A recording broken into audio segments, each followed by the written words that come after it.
দেখে নি ঠাম্মা কি করছে আজকে, কিন্তু ঠাম্মা ঠাকুরদাকে দিয়ে মাছ কাটাচ্ছে। আর ঠাম্মা দেখি কি করছে এখন এখানে। আমাকে বস্তাগুলো ধরতে হবে, চলো তাড়াতাড়ি বস্তাগুলো ধরে দিই। So hello guys, welcome back to my new video. আজকে আমার ব্লগ চালু হচ্ছে সিঁড়িঘর থেকে। আর আমি কিন্তু সিঁড়িঘরে চলে এসেছি, কারণ ছাদে কিছু দরকার আছে, তো সেই কারণে ছাদে যেতে হবে। তো চলো, আমি কিন্তু চাবিও নিয়ে এসেছি, তালাটা খুলি এবার তাড়াতাড়ি, কারণ ছাদে ভালোই রোদ আছে। তো চলো, তো এখনকার মতো আমি চলে এসেছি ছাদে। আর আমি ছাদের এই সাইডটায় বসে আছি, কারণ এখানটায় রোদ আসছে ভালোই। আর সকাল সকাল উঠে ঠান্ডা লাগছিল, তো সেই কারণে ছাদে চলে এসেছি রোদ খাওয়ার জন্য। আর এখানে রোদটা কিন্তু একদম পুরো সোজাসুজি মুখে এসে পড়ছে, আর সেই কারণে আমার ভালোই গরম লাগছে। আর কিন্তু আমি কিছু গায়ে কিন্তু শুধু একটা গেঞ্জি গায়ে দিয়ে আছি। আর বাইরে কিন্তু হাওয়া প্রচণ্ড আছে। আর ওই যে দেখো, ওটা কিন্তু আমাদের কেওড়া গাছ গাইস, হাওয়া আছে কিন্তু রোদটাও কিন্তু সেই সঙ্গে আছে। আজকে ভালোই রোদ আছে, তো সেই কারণে এইখানে কিন্তু গরম লাগছে ভালোই, মানে গরম বলতে মোটামুটি একটু মানে কমফোর্টেবল ফিল হচ্ছে। আর ভিতরে কিন্তু খুবই ঠান্ডা। আর তোমাদের অবশ্যই আগের ব্লগে বলেছি যে আমাদের ঘরে প্লাস্টার হওয়ার কাজ ছিল, তো সেই কারণে আজকে মাটি আসবে, মাটি মানে সিমেন্ট মাটি বালি আসবে। তো ভ্যান কিন্তু এই রাস্তা দিয়ে আসবে, এই যে আমাদের এই রাস্তাটা দিয়ে ভ্যান আসবে। তো সেই কারণে আমাকে তাড়াতাড়ি দেখতে হয় ভ্যানটা কখন আসছে। তো সেই কারণে আমি কিন্তু এখন বসেছি ছাদের উপরে। সেই সঙ্গে আমার মানে সেই সঙ্গে রোদ পোয়ানো হয়ে যাবে। তো এই জন্য আমি কিন্তু ছাদে উঠেছি আজকে। আর ছাদে কিন্তু হাওয়াটা প্রচণ্ড আছে। আর এই যে ট্যাঙ্কিটা কিন্তু অনেকদিন পরিষ্কার করা হয়নি, তো চলো দেখে নিই ট্যাঙ্কির অবস্থা কেমন আছে। এখন মা কিন্তু বলছিল ট্যাঙ্কিটা পরিষ্কার করতে হবে। তো গাইস দেখো, ট্যাঙ্কির গায়ে কিন্তু মানে ধুলো জমে ময়লা ভর্তি হয়ে গেছে। দেখা যাক ভিতরটা কেমন আছে। দেখো গাইস, ভিতরটা কিন্তু কালো হয়ে গেছে, এটা কিন্তু পরিষ্কার করতে হবে কিছু। আর এটাই হচ্ছে গাইস আমাদের সেই ঘের, যে ঘেরটার কথা ব্লগে বলেছিলাম। তো এটা হচ্ছে সেই আমাদের ঘের, মানে ঘের মানে পুকুর, আমাদের এখানে সবাই ঘের বলে। তো আজকে কিন্তু আমাদের পায়রাগুলোকে ছাড়াও হয়নি, তো চলো তাড়াতাড়ি পায়রাগুলোকে ছাড়তে হবে, কারণ ওরা কিন্তু অনেকক্ষণ ধরে অপেক্ষা করছে বেরোনোর জন্য। তো চলো এবার ছাদের দরজাটা লাগিয়ে দেওয়া যাক প্রথমে। তাড়াতাড়ি তালাটা দিয়ে গাইস পায়রাগুলোকে ছাড়তে হবে। ছাদে কিন্তু দরজা দেওয়া আমাদের কমপ্লিট। তো চলো এবার তাড়াতাড়ি পায়রাগুলোকে ছাড়তে হবে। সামনের ঝাঁপও কিন্তু তোলা হয়নি এইখানটায়, এই ঝাঁপটা তুলতে হবে, তাহলে একটু আলো আসবে। তাই সামনে কিন্তু ঝাঁপ তুলে দিয়েছি, আর সেই কারণে এখান দিয়ে লাইটও আসছে ভালোভাবে একদম। আর আগে কিন্তু ঘরটা অন্ধকার ছিল। দেখো গাইস, ওরা কিন্তু 100 মান ডাকছে। চলো, ওদের কিন্তু এখন খুলে দিয়েছি করে, সব এক্ষুনি বেরিয়ে আসবে। দেখো সব বেরিয়ে যাচ্ছে। তো এবার দেখে আছি ঠাম্মা আর ঠাকুরদা কি করছে। চলো, ও ঠাকুরদা, মাছ কাটছো নাকি? তো গাইস, আজকে কিন্তু মাছ কাটার দায়িত্ব ঠাকুরদার পড়েছে। ঠাম্মা কই? ঘরের দিকে রয়েছে দেখো গাইস, ঠাকুরদা কিন্তু তেলাপিয়া মাছ কাটছে আজকে। আজকে মনে হয় তেলাপিয়া মাছ রান্না হবে, তেলাপিয়া মাছ আজকে রান্না হবে, তাই তো?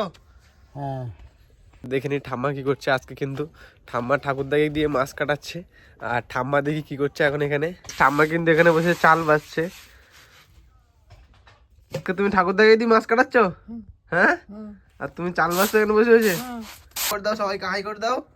High high high high high high. কেমন আছো তোমরা বন্ধুরা? এই ভালো আছি। না, জিজ্ঞাসা করো, বলো কেমন আছো বন্ধুরা? কেমন আছে বন্ধুরা? আমি খুব ভালো আছি। আচ্ছা, বলো আমি খুব ভালো আছি। আমি খুব ভালো আছি। তোমরাও ভালো থাকবে। তোমরা ভালো থাকবে। তো গাইস, আমি বলছিলাম আমাদের বালি আসবে, আমাদের বালি কিন্তু এসে গেছে অলরেডি। আর সেই বালি ভ্যান থেকে লাগানো হয়ে গেছে এবং সামনে রাখা হয়েছে বালিগুলো। প্রথমে শুধু 15টা বালি এসছে, এখনো কিন্তু 75টা আসবে, কারণ মোট 90টা বালি আসার কথা। প্রথম 15টা এসছে, সেগুলো নামানো হয়ে গেছে ভ্যান থেকে। বালিগুলো বাড়ির সামনে চট পেতে রেখেছি। এটা কিন্তু শুধু 15টা বালি। আর ভাই এখানে মায়ের কাজ করে দিচ্ছে, মা রান্না বসাবে তাই চা লেগে দিচ্ছে মাকে।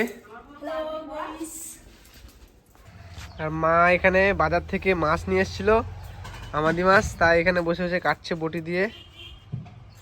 দেখো অনেকগুলো আমাদি মাছ নিয়ে এসছে। খাওয়াটা চলে আসে আমাদের মাছ ভাজা। আর ঠাম্মারা এখানটায় দুজনে রান্না বসিয়ে দিয়েছে। ঠাম্মা তরকারি রান্না করছে অলরেডি। আর আমাদের কিন্তু এখন রান্না হয়নি, মাছ হবে, মাছ নিয়ে আসলো তারপরে রান্না হবে। আজকে মনে হচ্ছে ঠাম্মাদেরই খেতে হবে আমাকে, তাদের ঠাম্মা। ঠাম্মারা কিন্তু কচুরমুখী আর বাঁধাকপি রান্না করছে আজকে। বাঁধাকপি ভাজা আর কচুরমুখী, আলু আর তেলাপিয়া মাছ ঝোল। ভাই আবার একটা কাজ করে আবার ফোন নিয়ে বসে গেছে, গেম দেখছে। ও কি মাইনক্রাফট গেম, এই ভিডিও সারাদিন থাকে কিন্তু গাইস। আর তোমরা কারা কারা মাইনক্রাফট গেমটা খেলো অবশ্যই কমেন্টে জানাবে। আর আমার ভাই তো খেলা করে সারাদিন ওই গেম, পড়াশোনা কিছু করে না।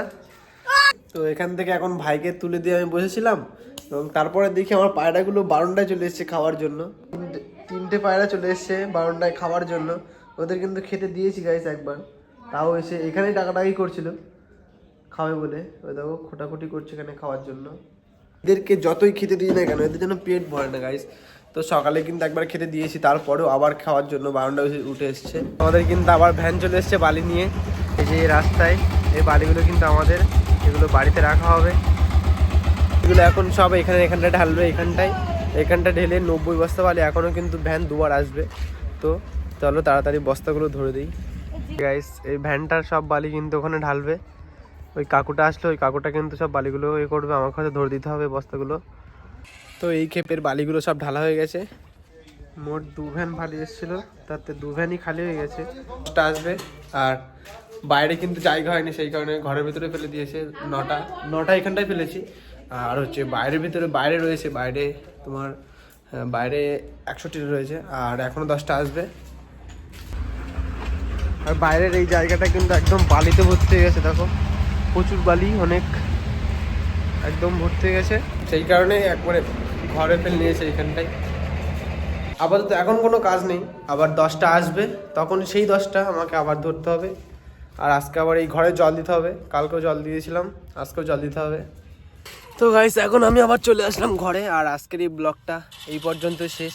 আবার দেখা হচ্ছে তোমাদের সঙ্গে পরবর্তী ব্লগে। তো তোমরা যারা ব্লগটা শেষ পর্যন্ত দেখেছো তাদের অসংখ্য ধন্যবাদ, এবং যাদের ব্লগটা ভালো লেগেছে তারা লাইক, শেয়ার এবং কমেন্ট অবশ্যই করবে। আর যারা এই চ্যানেলে নতুন আছো তারা আমার চ্যানেলটাকে সাবস্ক্রাইব করে বেল নোটিফিকেশানটা অন করে দেবে, যাতে আমার প্রথম ভিডিও তোমাদের কাছে চলে যায়। তো চলো টাটা।